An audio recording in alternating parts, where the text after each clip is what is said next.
તો સપ્ટેમ્બર મહિનાની અંદર વરસાદને લઈને શું શક્યતા છે, હવામાન વિભાગ તરફથી તેને લઈને સૌથી મોટા સમાચાર આવ્યા છે, જે અમે નકશાની મદદથી આપને જણાવવા જઈ રહ્યા છે. હવે આપ આખો ભારતનો જે નકશો જોઈ રહ્યા છો, એ ભારતના નકશાને હવામાન વિભાગ તરફથી આ 3 અલગ અલગ પેરામીટરમાં રાખવામાં આવ્યા છે. જ્યાં આગળ પીળાથી લઈને ઓરેન્જ કલર જોશો તે સામાન્યથી ઓછો વરસાદ થશે, જ્યાં આગળ લીલો રંગ જોવા મળશે ત્યાં આગળ સામાન્ય વરસાદ થશે, અને જ્યાં આગળ ભૂરો રંગ જોવા મળી રહ્યો છે, વાદળી રંગ જોવા મળી રહ્યો છે, તેનો મતલબ છે કે સામાન્યથી વધુ વરસાદ થશે. આ વાત છે સપ્ટેમ્બર મહિનાની. તો સપ્ટેમ્બર મહિનાની અંદર ખેડૂતો માટે થોડા ચિંતાજનક સમાચાર, અથવા તો એ રીતે ગણીને ચાલો કે દિવાળી બગાડી શકે તેવા સમાચાર ગુજરાતની અંદર જોવા મળી રહ્યા છે. ગુજરાત આખું જે આપ જોઈ રહ્યા છો તે વાદળી રંગમાં છે. કેટલાક વિસ્તારની અંદર ઘાટો વાદળી છે, કેટલાક વિસ્તારની અંદર આછો વાદળી છે. પરંતુ 15 થી 17 સપ્ટેમ્બરનો એવો સમય હોય છે કે જ્યારે ખેડૂતોને કાપણીનો સમય આવી જાય છે. એટલે કે વરસાદ ઓછો હોય તો તેઓ માટે સારું રહે છે, અને કાપણીના કારણે તેઓને પાક લેવામાં સામાન્ય રીતે એવું માનવામાં આવે છે કે વરસાદ 15-17 સપ્ટેમ્બરથી ઓછો થઈ જાય. બીજી વાત અહીંયા આગળ એ છે કે હવે જે અનુમાન કરવામાં આવ્યું છે તે પ્રમાણે અહીંયા આગળ પાછોતરો વરસાદ પૂરેપૂરો જોવા મળી રહ્યો છે. સમગ્ર ગુજરાતની અંદર પાછોતરો વરસાદ છે, અને મોટા પ્રમાણની અંદર 4 સિસ્ટમ, જેની પણ આપણે આગળ વાત કરીશું કે 4 સિસ્ટમ ગુજરાત પર આવી રહી છે એક્ટિવ થઈને, એ 4 સિસ્ટમ ખેડૂતોની દિવાળી બગાડી શકે તેવું હાલમાં જોતા લાગી રહ્યું છે.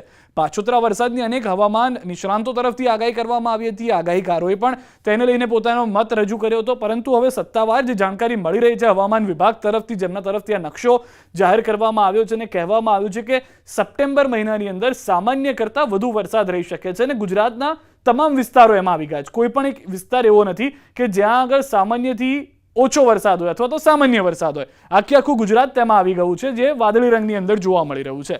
હવે આવું કેમ થવાનું છે? કેમ ખેડૂતોને પાછોતરા વરસાદને લઈને હેરાન થવું પડવાનું છે? 30 દિવસમાં 4 સિસ્ટમ ગુજરાત પર ત્રાટકવાની છે. આ 4 સિસ્ટમને લઈને પણ સત્તાવાર રીતે હવામાન વિભાગ તરફથી નકશાઓ જાહેર કરવામાં આવ્યા છે. કઈ જગ્યાએથી સિસ્ટમ આવી રહી છે, ડિપ્રેશન, ડીપ ડિપ્રેશનની શું પરિસ્થિતિ થઈ શકે છે.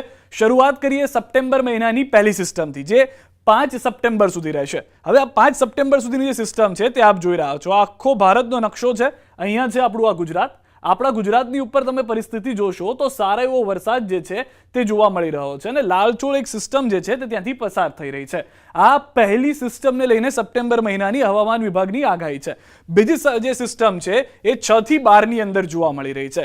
જે પ્રમાણે પણ અહીંયા આપ જોશો 6 થી 12 સપ્ટેમ્બરની બીજી સિસ્ટમ, કે જેમાં પણ પશ્ચિમ બંગાળથી મજબૂત સિસ્ટમ આવી રહી છે. ગુજરાતના મધ્ય ગુજરાત, કેમ કે મધ્યપ્રદેશથી આવી રહી છે એટલે સ્વાભાવિક રીતે ફરી એક વખત મધ્ય ગુજરાતનો વારો આવી જાય તો નવાઈ નહીં, અને મધ્ય ગુજરાતના મોટાભાગના વિસ્તારો, ઉત્તર ગુજરાતના મોટાભાગના વિસ્તારોનો ફરી એક વખત વારો પડી શકે છે. સૌરાષ્ટ્રના પણ કેટલાક વિસ્તારો ચોક્કસથી તેની ઝપેટમાં જોવા મળશે. ત્રીજી જે સિસ્ટમ આવી રહી છે તે 13 થી 19 સપ્ટેમ્બર છે. તમને શ્વાસ લેવાનો પણ એક દિવસનો સમય નહીં મળે જો આ પ્રમાણે હવામાન વિભાગનું જે અનુમાન છે તે પ્રમાણે થાય તો. 5 સપ્ટેમ્બર સુધી અહીંયા, 6 થી 12 ત્યાં, અને ત્યારબાદ 13 થી 19ની વધુ એક સિસ્ટમ, જે પણ ફરી એક વખત દરિયામાંથી પશ્ચિમ બંગાળથી આવે છે, અને જે થોડી ઘણી મજબૂત હશે તેવું માનવામાં આવી રહ્યું છે, કારણ કે ગુજરાતની અંદર તે પણ ફરી એક વખત મધ્યપ્રદેશ તરફના વિસ્તારથી અંદર એન્ટર થાય છે. મધ્ય ગુજરાત અને થોડા ઘણા ઉત્તર ગુજરાતના વિસ્તારોને પણ સ્વાભાવિક રીતે તે અસર કરશે તેવું 13 થી 19 સપ્ટેમ્બર માટે પણ છે.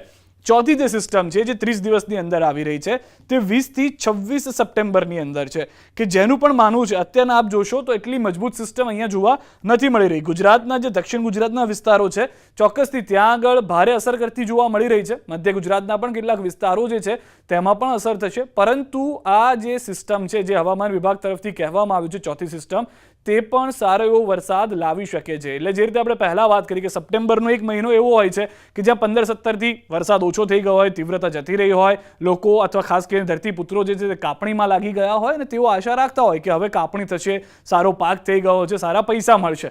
પરંતુ લીલો દુષ્કાળ થાય તેવી પરિસ્થિતિ જે આગળના નકશાઓમાં પણ જોવા મળી, અને અહીંયા આગળ જે સિસ્ટમ જોઈ રહ્યા છો, શ્વાસ લેવાનો પણ એક દિવસ નથી આપી રહ્યા. 5 સપ્ટેમ્બર સુધી અહીંયાની આ સિસ્ટમ છે. તરત જ 6 થી 12 સપ્ટેમ્બર અહીંયા આગળ બીજી સિસ્ટમ આવી જાય છે. 12મી તારીખની પતે એટલે 13 થી 19ની ફરી એક સિસ્ટમ આવી જાય છે.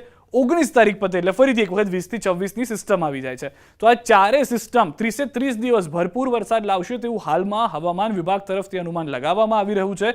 તેમનું જે માનવું છે તે પ્રમાણે કે આ 4 સિસ્ટમ જે ગુજરાત પર સામાન્ય કરતાં વધુ વરસાદ જે સપ્ટેમ્બરમાં થતો હોય છે તેનાથી વધુ વરસાદ લઈને આવશે. ખેડૂતો માટે ચોક્કસ ત્યાં ચિંતાની વાત છે. 5 તારીખ સુધીની જે સિસ્ટમ છે તેના અણસાર પણ શરૂ થઈ ગયા છે અને તે તમામ વિસ્તારની અંદર જોવા પણ મળવાની, આપને પણ મહેસૂસ થવાની શરૂઆત થઈ ગઈ છે તેવું આપ માનીને ચાલો તો પણ નવાય નહીં. પરંતુ એક ખરાબ સમાચાર તે પણ છે કે દિવાળી કદાચ ખેડૂતોની બગડે, લીલો દુષ્કાળ આવી જાય તેવી પરિસ્થિતિ હાલમાં હવામાન વિભાગની આગાહીઓ પરથી લાગી રહ્યું છે.